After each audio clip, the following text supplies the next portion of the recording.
Cost account में exam में कुछ इम्पोर्टेंट प्रश्न पूछे जाते हैं, जिसमें एक प्रश्न है व्हाट इज़ जॉब कॉन्ट्रैक्ट। उसको हम लोग एम्प्लॉयमेंट कॉन्ट्रैक्ट के नाम से भी जानते हैं। देखिए प्रश्न इस तरह से पूछा जा सकता है, what is an employment contract, या इसको जॉब कॉन्ट्रैक्ट के नाम से भी जाना जाता है। तो देखिए एम्प्लॉई और एम्प्लॉयर दो व्यक्ति होते हैं। ये कंपनी है और यहाँ पर एक एम्प्लॉई काम कर रहा है, ठीक है। तो ये एम्प्लॉई जब इस कंपनी में काम करता है तो एम्प्लॉयर और एम्प्लॉई के बीच में एक एग्रीमेंट होता है। यह एग्रीमेंट लिखित भी हो सकता है, ठीक है, और अलिखित भी हो सकता है, मौखिक भी हो सकता है, वर्बल भी हो सकता है और नॉन वर्बल भी हो सकता है, ठीक है। लिखित और अलिखित दोनों हो सकता है। अब इसमें किन किन बातों का जिक्र होगा, ताकि आप जॉब कर रहे हैं तो आप अपने कुछ उत्तरदायित्व, रिस्पॉन्सिबिलिटी और कर्तव्यों का पालन करें, और एम्प्लॉयर यानी कि मालिक भी आपके प्रति प्रतिबद्ध रहे और अपने बातों से मुकरे नहीं, इसलिए एक एग्रीमेंट होता है, उसे जॉब कॉन्ट्रैक्ट के नाम से जानते हैं। तो आइए इसको हम लोग इंग्लिश में और हिंदी में दोनों में नोट्स को थोड़ा सा देख लेते हैं।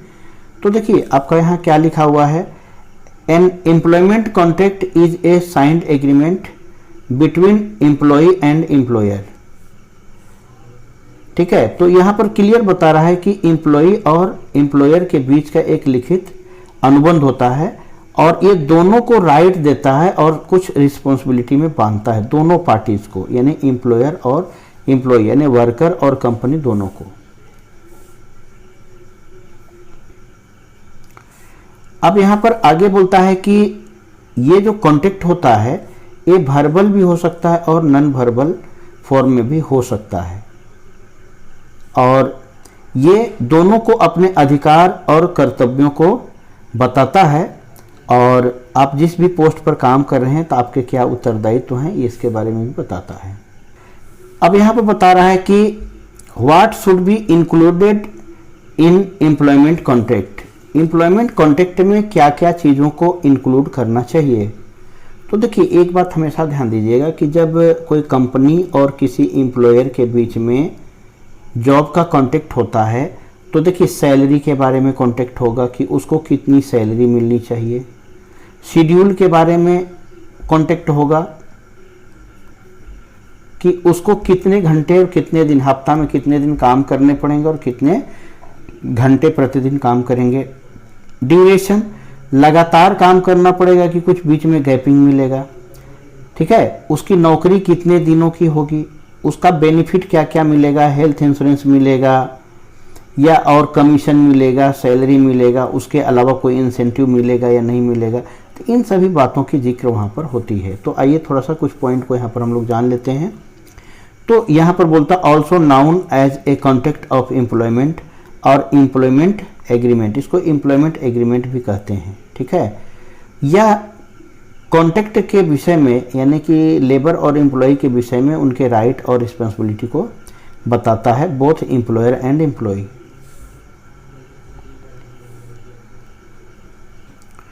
अब ये जो कॉन्ट्रैक्ट हो सकता है जॉब कॉन्ट्रैक्ट या एम्प्लॉयमेंट कॉन्ट्रैक्ट, उसमें स्पेशली कितनी बातें हो सकती हैं। जैसे अभी हमने आपको बताया सैलरी और वेजेस के बारे में हो सकती हैं कि कॉन्ट्रैक्ट जो है उसमें ये भी हो सकता है कि एम्प्लॉय को कितनी सैलरी या कमीशन ये सब मिलेगा।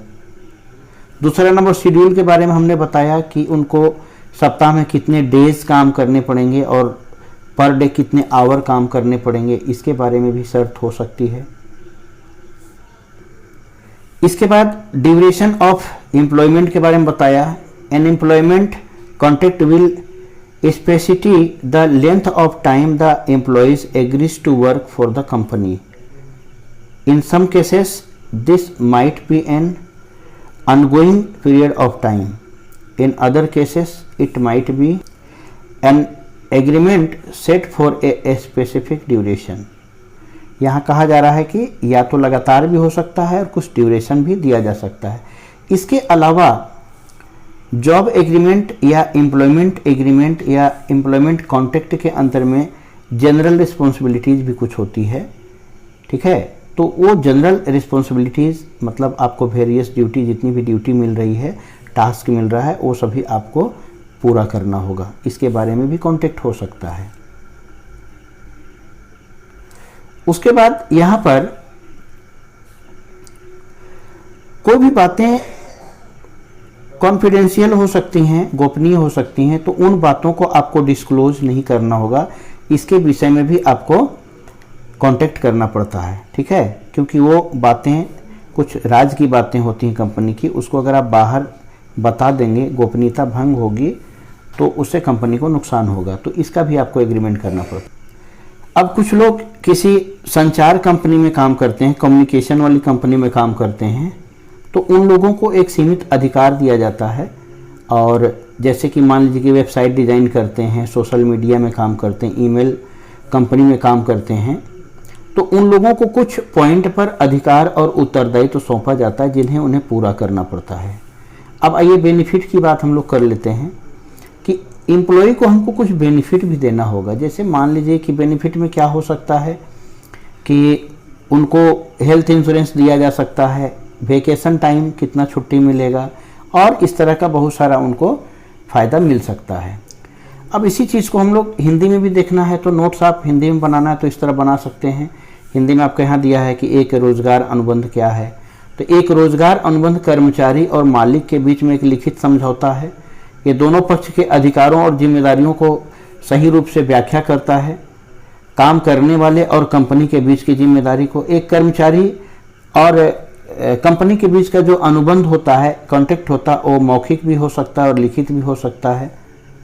अनुबंध में कुछ शर्तें हो सकती हैं कि उन दोनों के बीच में क्या क्या शर्तें हुई हैं जब कर्मचारी उस पोस्ट को या नौकरी को करने के लिए इच्छुक हुआ है।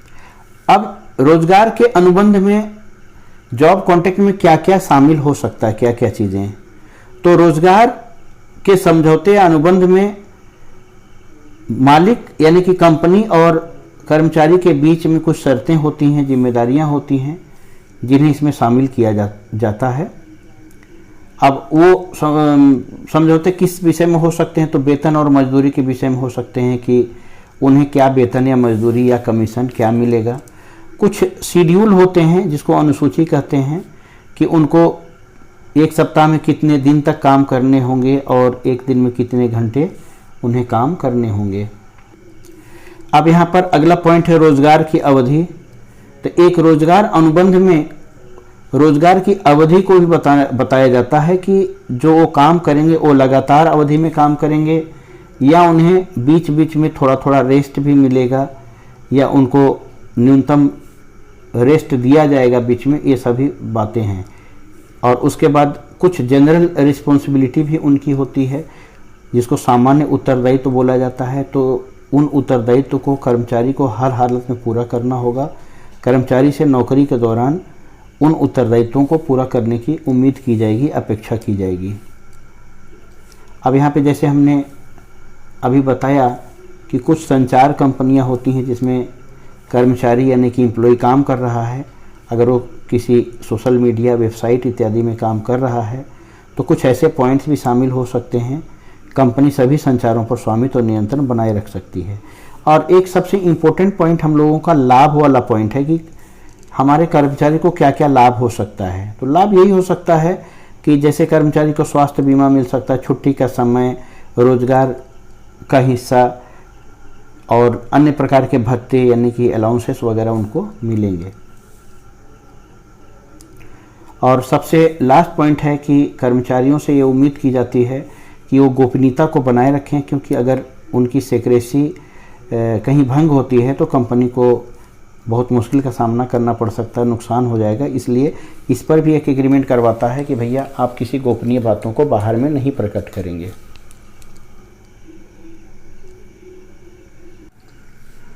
एग्जाम में कॉस्ट अकाउंट में एक बहुत ही इंपॉर्टेंट क्वेश्चन पूछा जाता है जिसका नाम है what is an escalation clause. Escalator clause लिखा हुआ है, कभी कभी इसको एस्केलेशन क्लाउज के रूप में भी पूछा जाता है। तो एस्केलेशन क्लाउज को अगर हिंदी में समझा जाए तो कॉन्ट्रैक्ट अकाउंट चैप्टर में कॉन्ट्रैक्ट के साथ कुछ शर्तों को लागू करना। अब जैसे होता क्या है आपको मैं समझा रहा हूँ। जैसे मान लीजिए कि आप एक कॉन्ट्रैक्टर हैं, आपने किसी कॉन्ट्रैक्ट को लिया, ठीक। जब आप कॉन्ट्रैक्ट को लिए थे उस समय मटेरियल का रेट नॉर्मल था, वेजेस यानी लेबर का वेजेस का रेट भी नॉर्मल था, आपका रूम रेंट, अगर रूम आप किराए पर लिए हैं कोई काम को करने के लिए तो रूम रेंट आपका नॉर्मल था, सब कुछ नॉर्मल रेट में था, मटेरियल लेबर, ठीक है। लेकिन आप कॉन्ट्रैक्ट लिए हैं, ये काम आपको 1 साल लगने वाला है, 1 वर्ष लगने वाला है। इस बीच में इन्फ्लेशन के कारण, मुद्रास्फीति के कारण महंगाई बढ़ गई और मटेरियल भी आपका महंगा हो गया, लेबर लोग भी ज़्यादा डिमांड करने लगे, मकान मालिक रूम का रेंट भी ज़्यादा बढ़ा दिया। तो क्या जिस अमाउंट में ये कॉन्ट्रैक्ट आपने लिया था, क्या उस अमाउंट में उस कॉन्ट्रैक्ट को आप पूरा कर पाएंगे? क्या ऐसा नहीं लगता कि इस कॉन्ट्रैक्ट को पूरा करने में प्रॉफिट की जगह आपको लॉस हो जाएगा? एकदम निश्चित रूप से आपको लॉस हो जाएगा।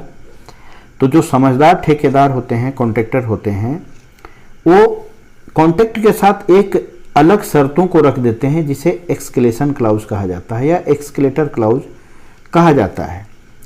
उनमें शर्तों में जैसे प्लस माइनस 20% या 10% इस तरह का कहानी लिखा जाता है। जैसे मान लीजिए कि यदि मटेरियल का कीमत 20% बढ़ गया या लेबर का कीमत 20% बढ़ गया, तो मैंने जो कॉन्ट्रैक्ट 10 लाख रुपए का लिया था कि मैं 10 लाख रुपए में आपको काम करके दूंगा, वो मैं 10 लाख में नहीं करूंगा। उसके साथ आपको मटेरियल, लेबर या रूम रेंट इत्यादि 20% बढ़ने की दशा में 20% आपको प्लस करके देना होगा। यानी 10 लाख का 20% 2 लाख हुआ, तो 2 लाख और प्लस करके आपको देना होगा, यानी कि आपको 12 लाख रुपए हमें देना होगा। इसको एक्सक्लेटर क्लाउज कहते हैं।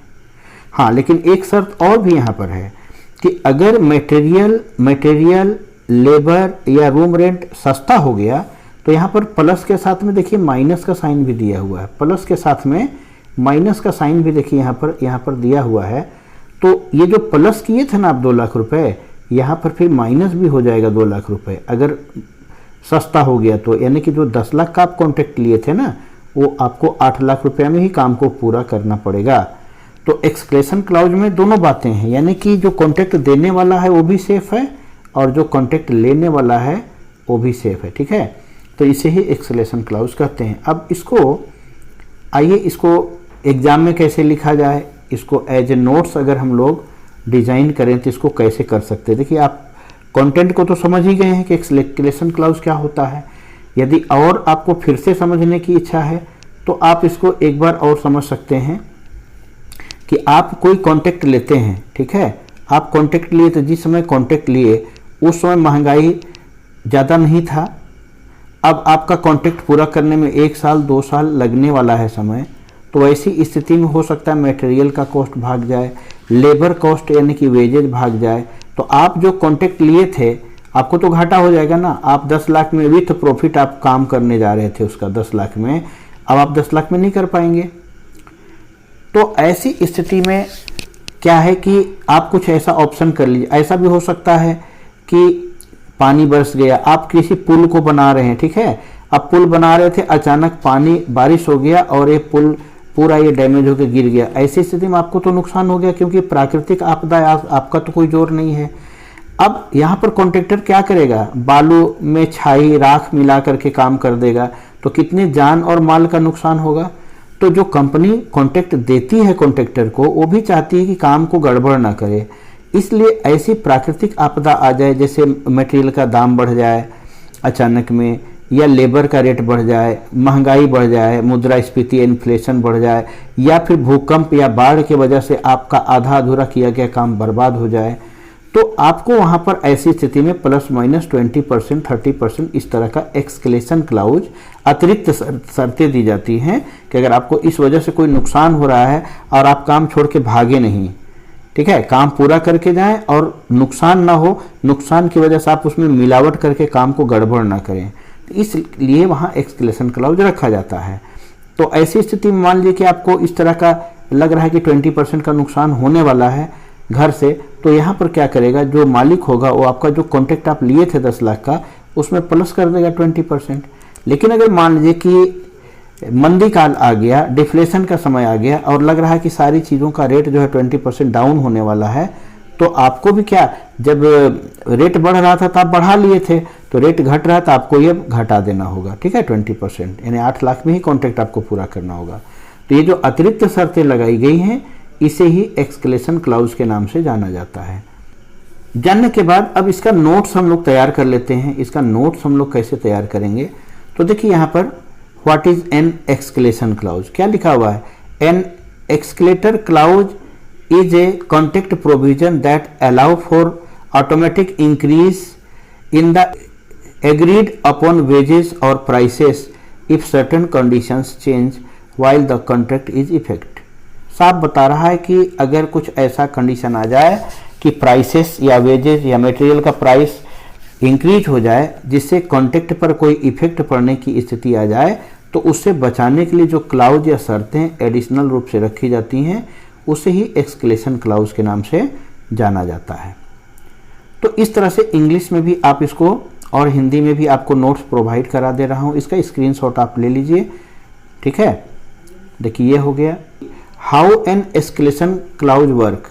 एक्सक्लेशन क्लाउज कैसे वर्क करता है, तो वही चीज़ है कि लंबे समय तक अगर कोई कॉन्ट्रैक्ट में आप काम करते हैं तो उस लंबे समय में क्या होता है कि बहुत सारे इंटरनल या एक्सटर्नल चेंजेस होते हैं। उस चेंजेस की वजह से आपको कोई नुकसान नहीं होता है, आप एकदम बिल्कुल कन्फर्म रहते हैं कि हमको नुकसान नहीं होगा। इसके लिए जो क्लाउज रखा जाता है उसे ही एक्सक्लेशन क्लाउज कहा जाता है। और बहुत सारे लेबर यूनियन भी होते हैं, वो इसको बढ़ावा देते हैं, क्योंकि अगर महंगाई बढ़ गई तो वो लेबर के पेमेंट के लिए डिमांड करते हैं कि भाई अब महंगाई बढ़ गई तो लेबर को उतने में काम नहीं होगा, और मटेरियल का दाम बढ़ गया, मटेरियल भी बढ़ जाता है, ठीक है। अब मान लीजिए रूम का रेंट बढ़ गया, इसके वजह से भी क्या होता है कि आपका रेट भागता है। फॉर एग्जांपल शिपिंग चार्जेस, तेल कंपनियों का तेल का दाम बढ़ गया, तो ये सब वजह से क्या होता है कि हमारा कॉन्ट्रैक्ट बहुत महंगा हो जाता है। तो अगर हम एक्सक्लेशन क्लाउज प्लस माइनस 20% रखते हैं, चलिए ठीक है, महंगाई कम होने पे माइनस होगा, लेकिन महंगाई बढ़ जाने पर आपको नुकसान भी तो नहीं होगा, तो इसलिए ये एक्सक्लेशन क्लाउज रखना चाहिए। आइए इसका थोड़ा सा हिंदी में भी नोट्स हम लोग देख लेते हैं। देखिए यहाँ ऊपर में लिखा हुआ है एक्सक्लेटर क्लाउज क्या है। तो एक एक्सक्लेटर क्लाउज एक प्रकार का अनुबंध है, एग्रीमेंट है, जिसमें जो कॉन्ट्रैक्ट की शर्तें हैं उसमें कुछ बदलाव करने की सलाह दी जाती है। जैसे मजदूरी या कीमतों में अगर कोई बढ़ोतरी हो जाती है, मुद्रास्फीति की दर बढ़ जाती है, लेबर लोग अपना पेमेंट बढ़ा देते हैं, मकान मालिक अपना रेंट बढ़ा देता है, इस प्रकार से क्या होता है कि आपको कॉन्ट्रैक्ट पे कोई घाटा ना होने पाए। ऐसा कब होता है, जब लंबे समय का कोई कॉन्ट्रैक्ट हम ले लेते हैं, ऐसी स्थिति में होता है, तो वहाँ पर एक एक्सक्लेशन क्लाउज रखने से क्या होता है, आप नुकसान से बच जाएंगे।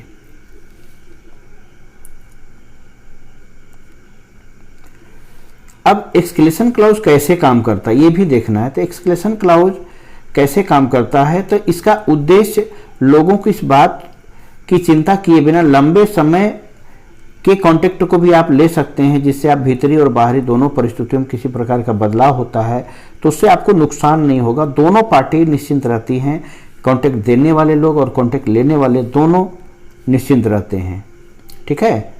तो यहाँ पर इसका समर्थन श्रमिक संघों द्वारा भी किया जाता है, दिया हुआ है, आप इसका स्क्रीनशॉट ले लीजिए और इसको आराम से कर लीजिएगा। तो आप समझ गए एक्सक्लेशन क्लाउज क्या है। कुल मिला के यही इतनी बात है एक्सक्लेशन क्लाउज में कि आप कोई कॉन्ट्रैक्ट लेने को तो ले लिए, और अगर एक कॉन्ट्रैक्ट लंबे समय में पूरा होने वाला है तो लंबे समय में मटेरियल का रेट भाग सकता है, वेजेस भाग सकता है, रूम का रेंट, अगर काम रूम में कर रहे हैं तो रूम का रेंट मकान मालिक बढ़ा सकता है, तो आपको उस काम को करने में बहुत ज़्यादा नुकसान हो जाएगा। तो यदि आप कॉन्ट्रैक्ट लेने के साथ कॉन्ट्रैक्ट का प्राइस के साथ साथ कोई परसेंटेज डाल देते हैं, एक्सक्लेशन क्लाउज भी रख देते हैं कि भैया अगर कोई चीज़ अचानक रेट भाग गया, धीरे धीरे भागेगा तो कोई प्रॉब्लम नहीं, अचानक भाग गया या कोई प्राकृतिक विपदा आ गई, मान लीजिए जहाँ हम काम कर रहे थे, हम पुल बना रहे थे और पुल पर ही भूकंप आया और पुले गिर गया टूट करके, तो वो हम कहाँ घर से तो नहीं देंगे, हम 2 पैसा कमाने के लिए आए हैं, गंवाने के लिए तो नहीं आए हैं, तो हम काम गड़बड़ नहीं करें। इसलिए आप हमको ऐसी स्थिति में 20% 30% जो भी एक्सक्लेशन क्लाउज में आप ऑफर डालते हैं तो वो वाला पेमेंट आपको और एक्स्ट्रा मिलेगा। जैसे 10 लाख का ठेका लिए थे, एक्सक्लेशन क्लाउज आप 30% डाले हुए तो आपको 3 लाख रुपया और मिलेगा, यानी 13 लाख। तो आप नुकसान होने से आपका बच जाएगा, ठीक है। फ़ायदा नहीं होगा तो नुकसान भी आपका नहीं होगा, और हो सकता है कुछ फ़ायदा भी आपका हो जाए। तो ये बहुत इम्पोर्टेंट होता है।